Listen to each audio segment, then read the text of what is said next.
The congressional committee investigating the January 6th riots at the nation's capital wants to question a Georgia Republican who they think may have led rioters on a tour of the Capitol one day before the deadly attack. But an Illinois congressman is calling the investigation a partisan circus. Congressman Rodney Davis tells WAND's Doug Wolfe he wants the Capitol Police to release tapes that he believes will show no members of Congress took rioters on Capitol tours before January 6th.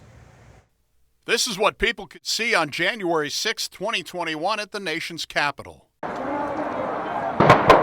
The January 6 Select Committee is also looking into what happened in the days before the riot, specifically one day earlier on January 5th. This January 6 Select Committee is a partisan circus that's just run by Democrats.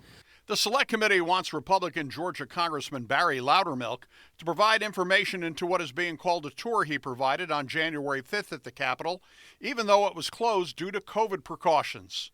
Illinois Congressman Rodney Davis is the ranking Republican on the Committee on House Administration and says the committee's claims are false. What they're accusing Barry Laudermilk, a member of my committee, of doing is taking somebody who would have breached the Capitol the next day on a so-called reconnaissance tour in the Capitol building on January 5th. That did not happen.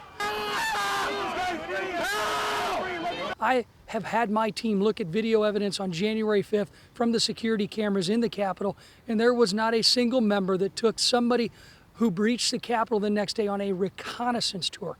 Davis says Laudermilk gave some constituents a tour, but not in the main Capitol building.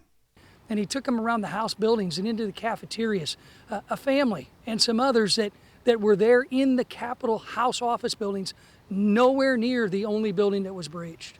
Congressman Davis sent a letter to Capitol Police on Friday calling for the release of tapes from January 5th. In Taylorville, Doug Wolfe, WAND News. The January 6th investigation will go public in just a few weeks. The committee will hold televised hearings beginning in June.